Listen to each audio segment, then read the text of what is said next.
여러분 안녕하십니까. 누리PD입니다. 자, 지금 대한민국에서 일어나고 있는 이 상황, 세계가 사실 이해를 못하고 있어요. 대한민국은 이미 아시아에서요, 일본 다음 가는 그런 선진국이고, 부유한 국가, 그리고 민주주의가 이제 안착된, 완성된 그런 나라로 보거든요. 세계 민주주의 지도라는 게 있습니다. 그거 보시면요. 아시아에서는 풀 데모크라시, 완전한 민주주의를 하는 나라가 딱 세 나라가 있는데 이거는 좀 대단한 일이죠. 저 중동까지 포함해서 아시아에 나라가 많잖아요. 그 중에서도 진짜 완전한 민주주의를 하는 나라는 딱 세 나라. 한국이 포함이 됩니다. 일본, 대만 이렇게 세 나라인데요. 이 세 나라의 특징이 전부 산업화에 성공했고 선진국이 됐다라는 거죠. 선진국. 싱가포르 같은 나라는 선진국은 됐지만 나라 자체가 뭐 도시 국가잖아요. 거기는. 그리고 거기는 권위주의가 여전히 존재합니다. 실제로 그런 측면이 있고요. 그래서 거기는 완전한 민주주의로 인정해 주지는 않죠. 부분적 민주주의 이렇게 보고 있습니다. 자, 이런 대한민국에서 지금 일어나고 있는 일, 이걸 처음에는 미국도 이해를 못했죠. 깜짝 놀랐다 그래요. 거기도 계엄을 선포하다니. 대한민국 같은 나라에서 어떻게 계엄이 이런 분위기가 있었다 그래요. 그러니까 우리 내부 사정을 우리만큼 뭐 그 사람들이 느끼고 보고 하는 건 아니죠. 그런데 이제 점차 갈수록 윤석열 대통령이 왜 계엄을 선포했는지 이해가 간다라고 합니다. 이제 그런 이제 제대로 된 뉴스가 지금 소식이 미국이나 저 유럽에서도 지금 알려지고 있다 그래요. 그래서 이게 결국에는 좌우의 대결일 수도 있지만 근본적으로는 소위 이제 미국과 중국의 대충돌 그 연장선에서 이제 보고 있는 겁니다. 친미 친중의 대결이다. 이제 이렇게 보는 거고요. 그리고 대한민국은 특별히 또 북이라고 하는 이질적인 또 존재가 있잖아요. 다른 나라에 없는 거죠. 이게 분단국가 아닙니까?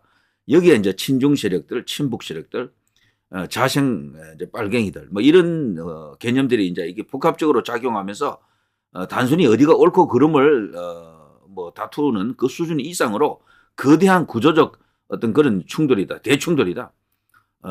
타협을 할 수 없는 아마겟돈 전쟁 같은 것이다. 뭐 이렇게 보는 겁니다. 이제 그렇게까지 이해하면은 대한민국의 사정을 완전히 이제 들여다보는 거고요. 자, 미국이 지금 심상치가 않습니다. 트럼프가 이제 10일쯤 남았네요. 이제 곧 이제 취임을 합니다. 바이든은요, 현 시점에서 설령 임기가 많이 남았다 하더라도 윤석열 대통령에게 도움을 줄 게 없어요. 왜 그런가 하면은 이 부정선거 이슈를 윤석열 대통령이 들고 나왔기 때문에 바이든은 이 부정선거하고는 반대입니다. 트럼프하고는 반대적 입장을 갖고 있어요. 부정선거를 들고 나와서 그러면 너 나하고 그냥 끝이야. 이렇게 된다고요.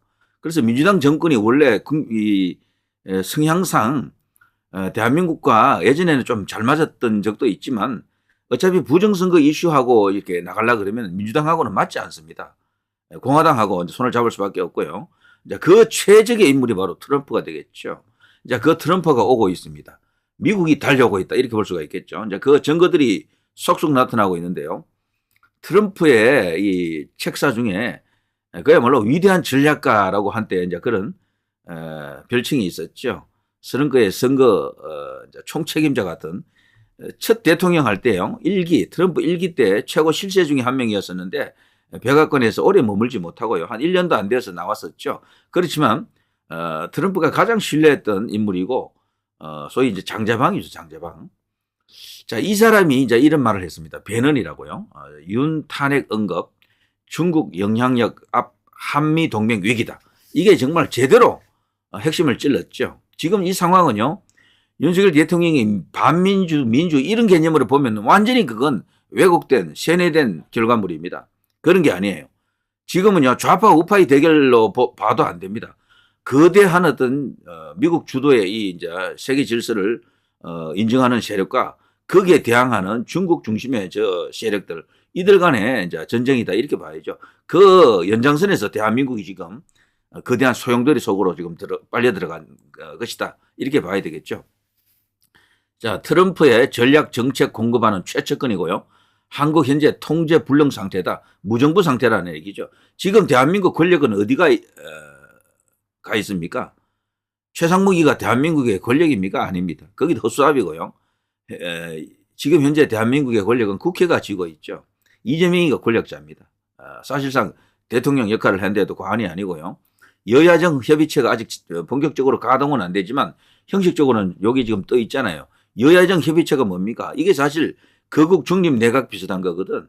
그러니까 중요한 정책 결정, 국가적 어젠다를 거기서 결정할 수도 있거든요. 근데 이게 지금 가동은 안 되고 있어요.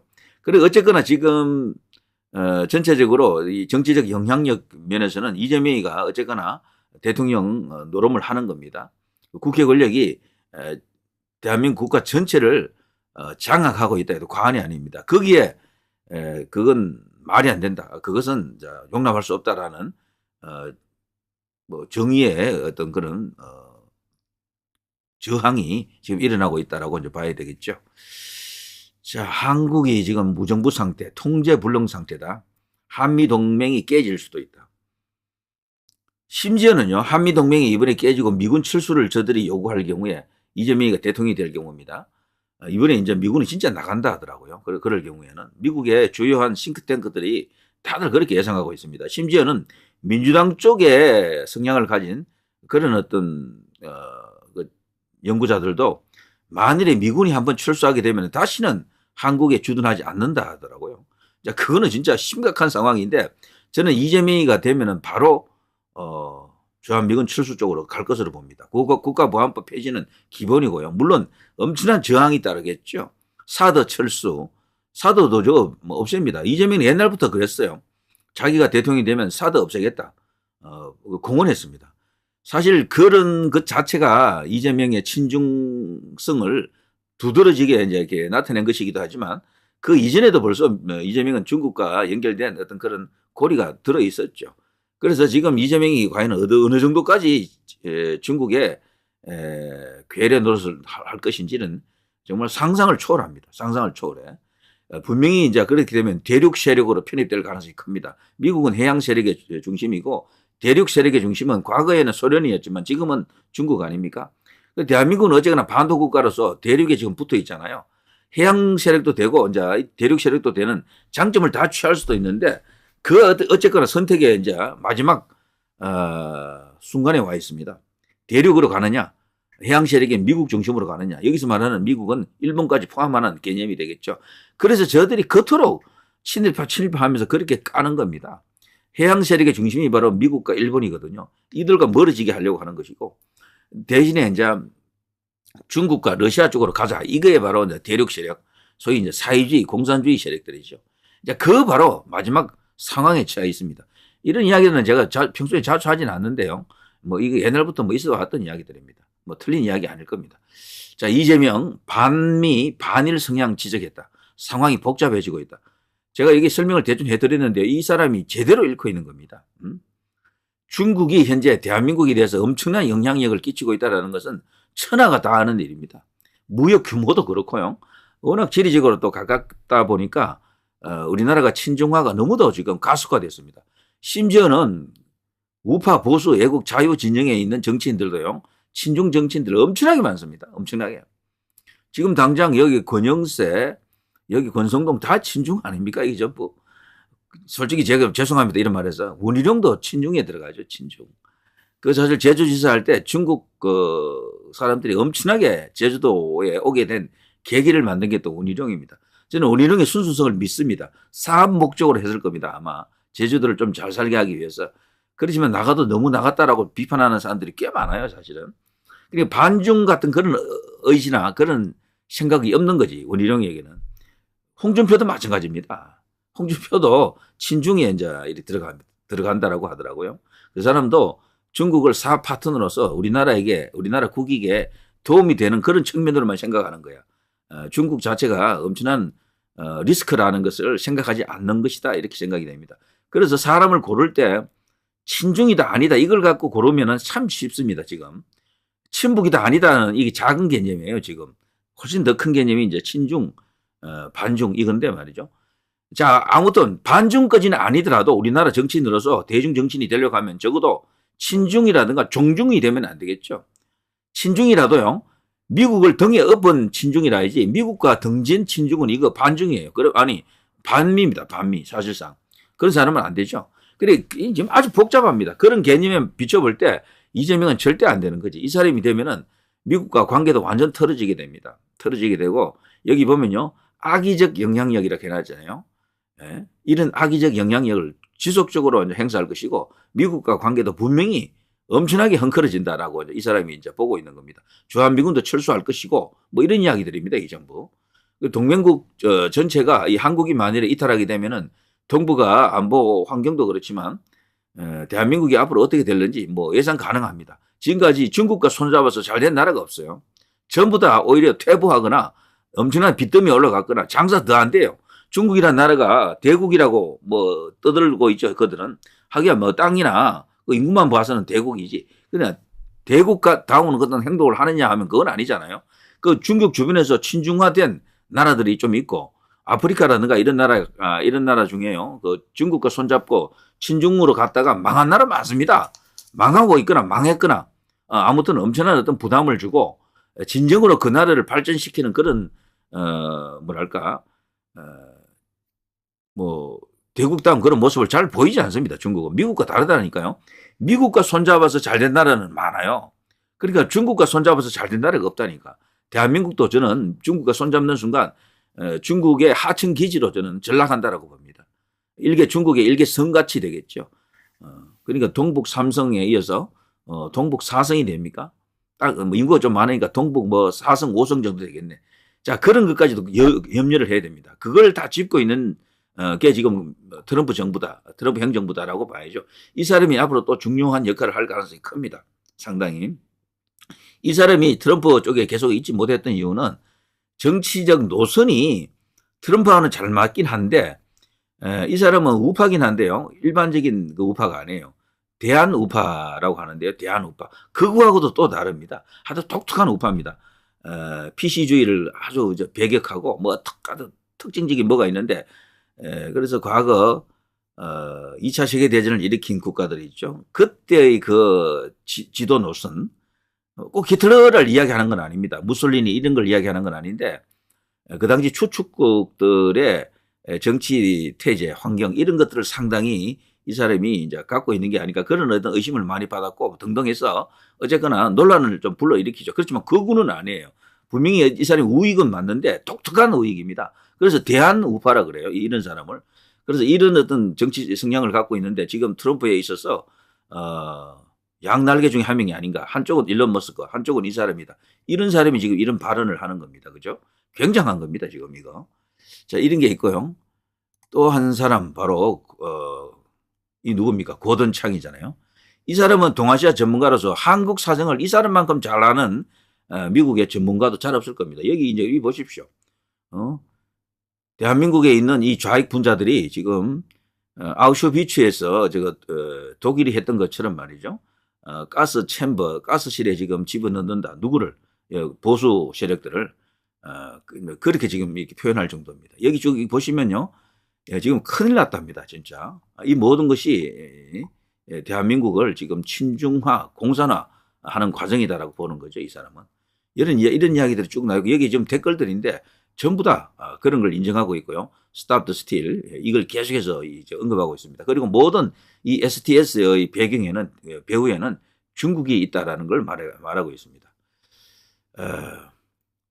자, 그리고 중국은 기본적으로 한국적 속성, 대한민국이 갖고 있는 정동성을 말살시키려고 하는 거죠. 그걸 이제 친중화로 가는 첫 단계로 봅니다. 중국 주변에 있는 국가들 중에 말이죠. 중국이 만일에 중국화에 성공한다면 가장 거대한 승리가 바로 여기입니다. 대한민국입니다. 대한민국보다 지금 잘 사는 나라가 없거든, 그 주변에. 그리고 과학 수준이나 경제 수준이 발전한 나라가 없다고요. 만일에 대한민국을 중국이 삼키게 된다 그러면은 진짜 미국에 맞짱 깔 정도 될 겁니다. 그렇게 되면은.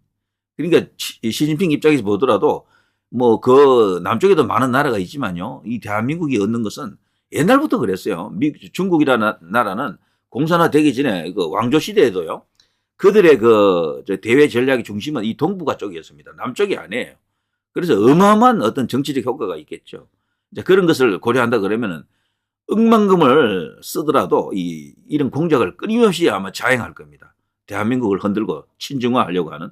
그래서 요즘은 우리나라에서는요, 친북 세력보다는 친중 세력이 더 세요. 더 강해요. 더 막강합니다. 저는 이석기를 친중으로 안 보거든요. 여기는 진짜 오리지널, 여기는 종북인데 이 이석기 눈에는 이 친중 세력들이 적으로 보일 겁니다. 나중에 진짜 기가 막힌 상황이 터질 거예요. 그들끼리 싸울 겁니다. 아마. 그런 과정도 잘 이해하고 있어야 됩니다. 자, 스탑 더 스틸입니다. 자, 이걸로 지금 미국과 하나의 고리를 형성해야 되고 트럼프를 이제 초대해야 됩니다. 트럼프가 여기에 적극적으로 뛰어들면 이 싸움은 참 쉽고 트럼프가 정말 그렇게까지 이렇게 적극적으로 나서지 않고 약간 방관해버리면 상당히 어려운 상황이 될 수도 있겠죠. 자, 종북 종중 좌파는 나치와 같은 놈들이다. 인류의 적이다. 뭐 이런 이야기도 있죠. 자, 이런 것뿐 아닙니다. 미국에서 일어나고 있는 거대한 훈풍, 태풍입니다. 이 공화당 의원이죠. 한국계죠.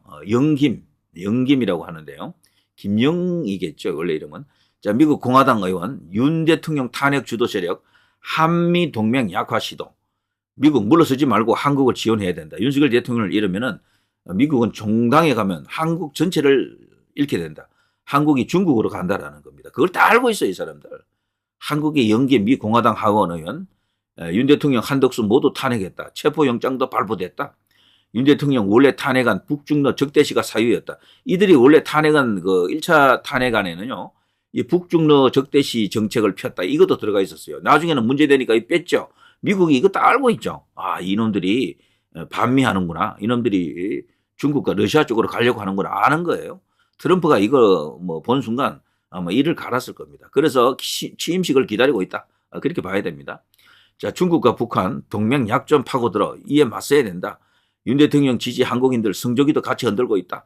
스탑 더 스틸도 외치고 있다. 이런 거고요. 또 하나 또 좋은 소식은 트럼프보다도 더 강한 부정선거를 절대로 용납할 수 없다라는 그런 어떤 주장을 하는 인물이 그리고 중국에 대해서 엄청난 어떤 저항의식, 적대감을 갖고 있는 인물이 그리고 좌익들에 대해서 분노하는 인물이 이번에 대한민국 대사로 옵니다. 그 사람도 한국계 여성이에요.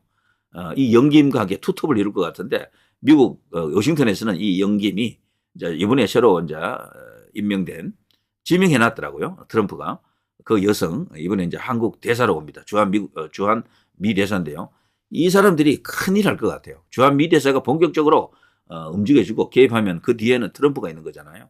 자, 길게 가면 승리는 애국 보수 자유 우파의 것이다 라고 생각이 됩니다. 다만 조건이 잘 버텨야 됩니다. 적어도 2달, 석 달을 잘 버텨야 돼요. 그중에서도 가장 중요한 것은 지금부터 한 달입니다. 이 한 달을 잘 버텨야 된다. 좌우지간 연장전으로 갈 수 있도록 마라톤 게임을 해야 된다. 이런 생각이 드네요. 자, 누리 PD 김준희였습니다.